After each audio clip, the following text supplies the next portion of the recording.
What's your name? How old are you? Where were you born? Taiwan Moss, born in Brooklyn, Crown Heights, and I'm an electrician by trade, and I also DJ. Um, Tell me what was your home life like? Home life, living in Brooklyn for like 11 years. I came through the poor era, being poor. So going next door and borrowing, bread or meat to make sandwiches.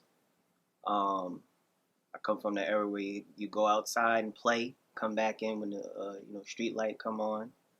Uh, when my mother and father used to go to work, I used to get babysat by her name was Miss Virginia, God rest her soul. She used to basically babysit damn near every kid in the building.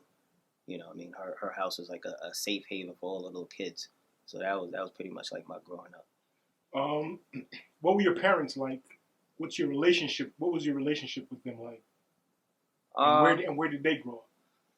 well, basically we're natural born Brooklynites. My mother, most of everybody on her side of the family is from Brooklyn and down south. And on my father's side of the family, everybody's from Brooklyn, and I found out as a grown man from the Bahamas. So I do What have, part of the Bahamas? uh, I'm not sure, but wherever Sidney Poitier is from, And he God rest his soul. My grandfather, he was his blood cousin. really? So I found out I'm related So to you're Sidney related to Sidney Poitier. Poitier. Yeah, so Wow. wherever he's from, Raising in the sun. that's where my God damn. family on my father's side is from, but more so Brooklyn. You know. What was the economic state in the household? Uh, you could say lower class. I guess came through late '70s, early '80s. We lived in an apartment building on the third floor in Brooklyn. So, but my parents were hard workers. I know my mother. She was in medical finance. She's in medical billing. So, as a young kid, I got a chance to see her grind. My father, prior military, he did 4 years in the army. He got out. I think late '80s. He got out for a medical discharge. He broke his toe actually playing basketball for the army. And he used to box and play ball for the army. So growing up, I wasn't one of those kids that like had everything. What was Jordans? I don't know what that was. You know what I'm saying? I had fresh pair of Uptowns and Felines. You know what I mean? I didn't look raggedy. You know what I'm saying? My parents definitely made sure I looked presentable. But Yeah. I didn't have everything.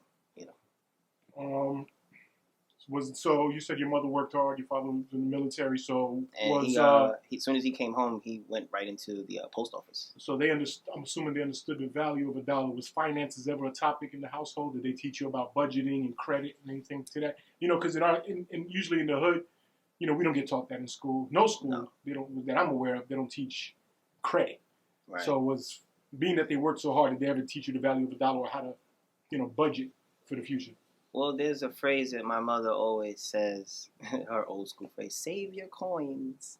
But as far as like really being financially literate, as far as our understanding as adults, that type of conversation was not had as a child. It was just like, okay, like good time. Don't buy in the kitchen.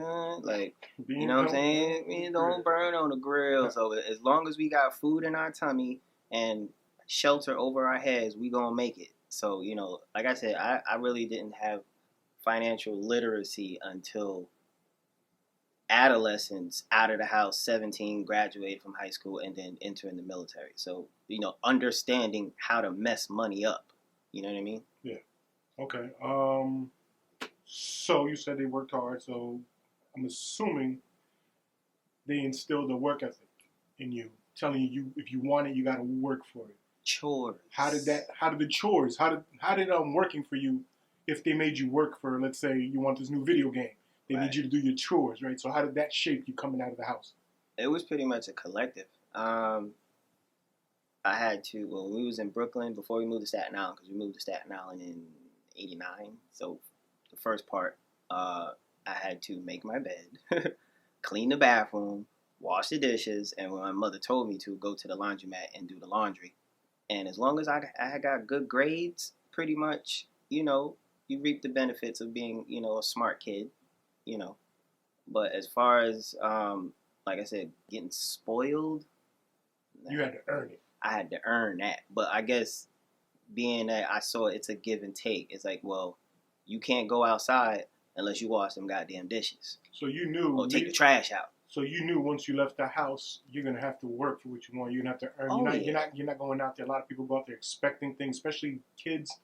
They're raised by their parents, taken care of by their parents, and if they're not taught, spoiled. Yeah, spoiled, or not even so much spoiled because they might not be rich, but sheltered from responsibility. Sheltered from responsibility, better way to put it. So you doing all those chores and all those things, it did help you coming out the house, right? Oh yeah, and even when I was like in 7th and 8th grade, I had an affinity for like comic books.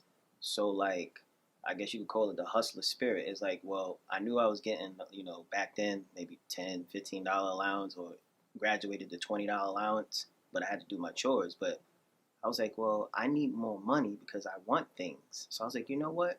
I got all these stacks of comic books, and I'm halfway cool, half nerd with some of the kids in school. I was like, I should sell some of these comic books, and I wish to this day I would have held on to them goddamn comic books. I gave away. I visited Florida when I was 15. I gave away an entire. I'm talking about when I tell you a box this big, full of comic books. I cry to this day. I had so many Spider-Man #1, Superman, Batman, Image old money, but it would probably been worth thousands right now. That's old money. But hey, I was a little Brooklyn kid. I wanted what I wanted. My mother said, hey, we're not going to spoil you. So I was like, you know what? I get my $20 allowance, but I just sold like 5 comic books.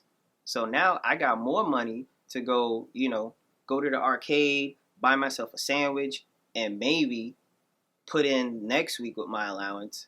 I'm going to go buy myself a pair of sneakers without having to ask my mom and pops to let me get a pair of sneakers. No, I went and bought my own pair of sneakers. You earned you found your way to make it. Yeah. Do you have any siblings? Yes, I have an older sister. What's your relationship like with her? We never had a sibling rivalry. Really? Yep. Never had a sibling rivalry. She's a year older than me. Okay. Right, 1 year. Her birthday just passed. She turned 45. We had the same father, different mothers. But one thing that my father instilled in us early, he was like, look, you guys are going to know each other. This is your brother. This is your sister. So you guys didn't grow up in the same house? No. Okay. No.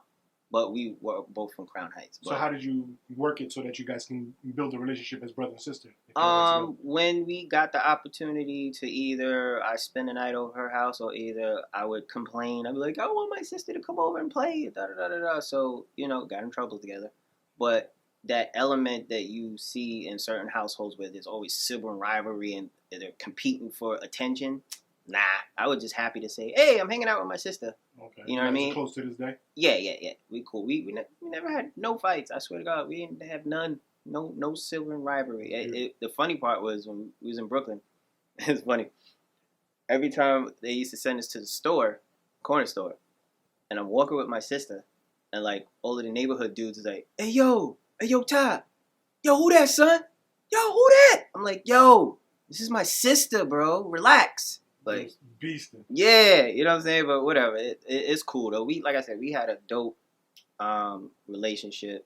We kind of like went our separate ways as far as our different paths in life after high school. Did you guys ever notice anything you guys have like genetically in common that you looked at her and be like, wow, that's my pop, that's me, that's our side of the family? She looks more like our father.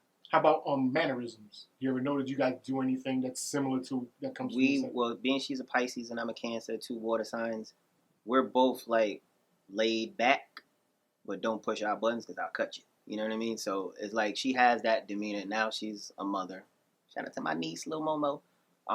So she's always had that laid back demeanor. Okay. You know what I mean? So you come off like that as well. Yeah, like I'm calm and reserved, but I'm observant. But it's like, don't push my button. It's like, go from 0 to 100, like that. You know what I mean? Okay. So what was it growing up? What was it like growing up in your neighborhood? Ooh, I came up in the crack era.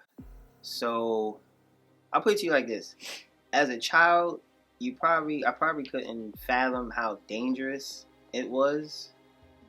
I've just observed a lot of stuff. Like, for instance, I used to go all the time to Albany Park, which was literally like down the block and across the street. which my parents had no problem with me going to the park because the park was right there and it was right next to my grade school, PS 91. They didn't have no issue there, but it was when I like to venture off. I would go and exploring. Yeah, I would go exploring. That's before I got my bike. So I would go down Kingston because Kingston's a one-way going up. I would walk down. I'd go walk over to Wingate, the big park, with the big swings and the other neighborhood kids by Wingate. Like, I didn't care. I was like, yo, I got in trouble a few times because, like, yo, who told you to walk over to Wingate?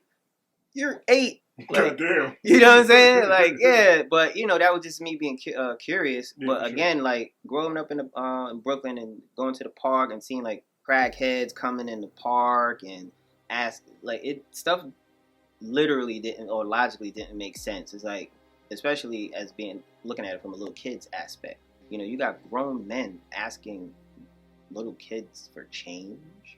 Like, I'm 8, bro. They don't care. I'm a little boy. Why are you asking me?